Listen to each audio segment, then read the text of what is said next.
Good morning, everyone. It's Saturday. It's time for another Fed League Flash. I'm, of course, Gary Ryan. You'll have to excuse me. I'm still battling a back issue. And boy, I just realized you can't really. There we go. Yeah. Um, so, yeah, we got 66 days to go. Yeah, I'm counting that exhibition game between Elmira and Watertown. So that's start of the season for me. Of course, I'm going to be watching the KHL, so getting my hockey fix there. So KHL does have a YouTube channel, by the way, if you're interested. And some of the games are broadcast. You can either listen to Russian commentary, or you can. There are versions in which there's just no commentary; you just hear the ambient noise. Um, so, anyway, if the Russian commentary kind of gets a little weird for you. Anyway, today I want to talk about up to this point, what I feel each team really needs to, uh, get into a position where they're able to make a run for the Commissioner's Cup. And what I'm going to do is, because I've done things alphabetically before, and then Watertown fans are kind of like, yeah, we're waiting, and Baton Rouge fans are like, okay, yeah, I heard what I wanted to hear. We're going to go in reverse order today. Okay, Watertown. They've been pretty active this offseason, pretty aggressive with signing and re-signing talent.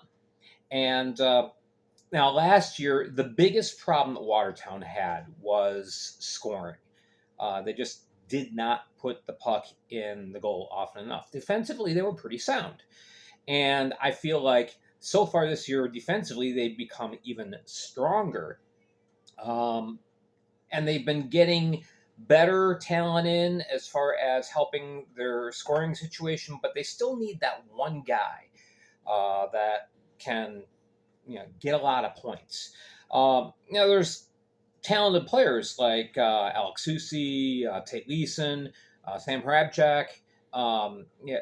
They can get some points, but are they going to be able to step up enough in their game where they're going to be like the guy? I don't know. The other question I have is who backs up Owen Liskovitz? I'm assuming Liskovitz is going to be the number one goaltender, but you've got a host of others. Of course, we have the famous Travis Ridgen, Josh Rosenvig.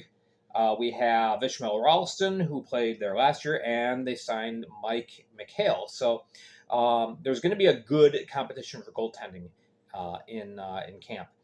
All right, Port Huron. They have a pretty complete team on paper right now, assuming that a lot of the players that played last year sign again. They've got Dalton J. They've got Matt Graham. They got Alex Johnson. They got people who can score. But now that Joe Devney is gone, they need an X factor, I think. And there's two people that I think can fit that bill. One being Tucker Scantlebury, although we've seen Scantlebury he can play in the SPHL without a problem. So would he be willing to come back to the Fed? I don't know. Larry Vartiainen, he had some personal situations that he had to attend to, left the team halfway through the season, but he kind of fit that bill last year until his departure. Does he come back? That would be. I really feel like if the Prowlers had that, that X guy, that would put them in a very good position going into the playoffs. Motor City, I feel like they need another high scorer to complement Scott Koash. Scott Koash, of course, led the team in both goals and points last year. I feel like they need somebody else to complement him. Otherwise, it's kind of like a one-pony show. Defensively, Motor City is very good. They're very strong in goal. No doubt, no worries there. But yeah, they need a little bit more in offense to kind of push them up to the next level. Mississippi, they just need to start signing people. Right now, they have 8 people signed and under contract for this next year. And they have the infamous Yaroslav Yevdokimov, inked, and that's great. But they need to get busy and get themselves signing. Now, they may be one of the teams that really has a flurry of activity this next week after the completion of camp. And by the way, camp is kind of thinking about camp going on. That's the main reason why I'm doing this whole thing, um, uh, because camp is going to solve a lot of problems for some teams. They're going to get some guys that they need. All right, Elmira. I think they've been ahead of the curve. They've been by far the most aggressive team during the offseason, signing people. I feel like they're pretty much set. If they get 3 people signed that aren't inked yet, they hold the rights, but they need to sign Marquise Grant-Mentis. They need to sign Rasmus Asp on the blue line, and they need to sign Josh Sanchez, the youngster who really lit it up in the final 5 games of last year. I feel if they have those 3 players in the stable and on the roster and on the ice, this team's going to do some serious damage this next year. So that's my take on them. Danbury, my understanding is, from what I've heard from the Danbury camp, is that they met with everyone before they signed everybody to the protected list before the expansion draft, and pretty much got a commitment verbally from everyone that, yeah, I want to stay here. I want to be here to continue what we've built upon. Let's go repeat as champs. So the gamble that they have made to hopefully get everybody back needs to pay off, especially with the defense. They had their core 6 guys. Now, one's already signed and is going to be serving as an assistant coach this next year, which is Kyle Gonzalez. But hopefully the other 5 are going to be joining Gonzo. You got Xavier Abdella, John McDonald, Riley Robertson, Brandon Dollar, and Jared Yao. I believe Yao was their most talented blue liner. Abdullah has the most experience, I think, in that he's played in the SP quite a bit. I mean, all these guys are not they're not rookies. Yeah, they know what it takes to take a team and get the chemistry going and get everything meshed together so you can win that championship.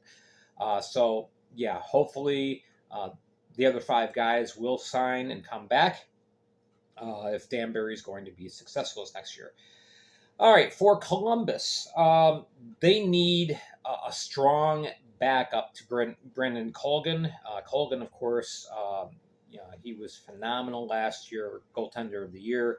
2.25 goals against, 7 shutouts. Did the heavy share of the workload, but he's going to need a rest every now and then. And at the end of the year, they had Christian Pavlas to serve in that role.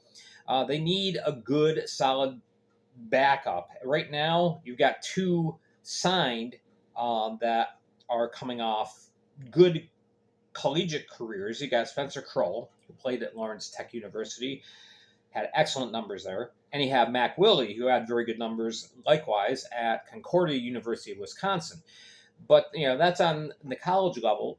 There's obviously risk. I mean, a lot of times these college guys come in and they light it up when they become pro. But sometimes there's a transition and kind of an acclimation period. And, you wonder, well, how ready are these guys for the Fed?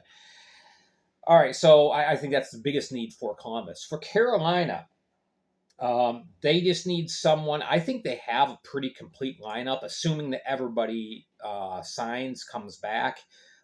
They had a very complete team, really no weaknesses last year in them. But now Gus Ford is gone. He's gone to France. So you need somebody to step up into his shoes. I don't think you need to bring in anybody new or an outsider.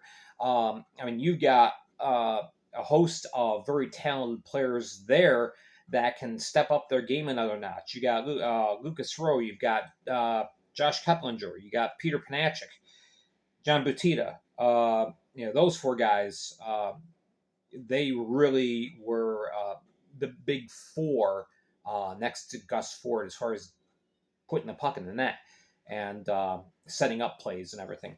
So I think if one of those guys steps up their game to the next notch, I don't think that Carolina is going to miss a beat, really. So we'll see. But that's, the game, of course, is played on ice, not on paper. But when I look at the team on paper, I think that's a complete team. Binghamton. All right, they need to sign a goalie. Now, they have, a couple days ago, they signed Sam Levecki, who played in the NAHL 2 seasons ago. But, this is now. How ready is Levecki going to be? And, we need to see somebody step up and be that number one goaltender. Now, I have not heard anything at all about Taylor Joseph, who played the bulk of games in the latter part of the year. I've not heard anything from backup Jeremy Forget, whether he plans on returning. One way or the other, I haven't heard a thing about either of them. Riley McVeigh, who played the bulk of the games the first half of the year for Binghamton, he's pretty much said that he wasn't considering coming back to Binghamton. So you can pretty much rule him out. But the other two, we don't know. I think they also need a little bit more depth on defense to join the experienced trio of Matthew Boilard, Noah Wild, and who was the other guy he just brought in? Anyway, I didn't write it down in my notes, but they have a lot of young defensemen signed, some unprovens, and maybe those guys will find their game and boom, everything will work out. But I think they need a little more experience on the blue line as well. All right, for the Blue Ridge Bobcats, they need experience. They're a very, very young club. You look at their roster, and almost everybody is rookie. Now, it could work out. We don't know.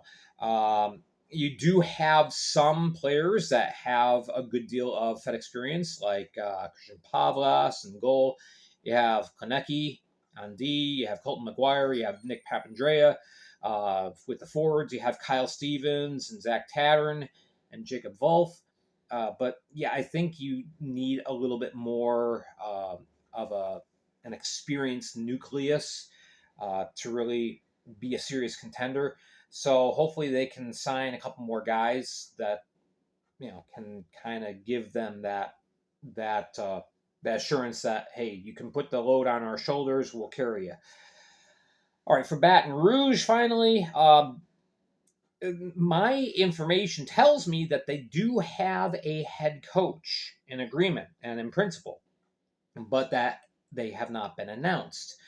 I think the time has come where you need to announce your head coach and start working on forming chemistry.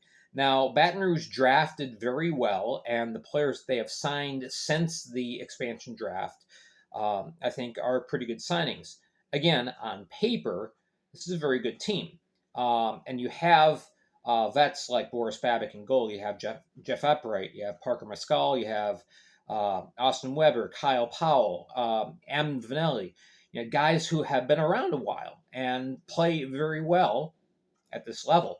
But chemistry hasn't gotten there yet, and you need somebody to be there to help meld the team together. So I really, really feel like they need to announce this head coach and get going with that, with forming a cohesiveness to the team so that they play well. Because again, on paper, I think they did pretty well with drafting and formulating their team.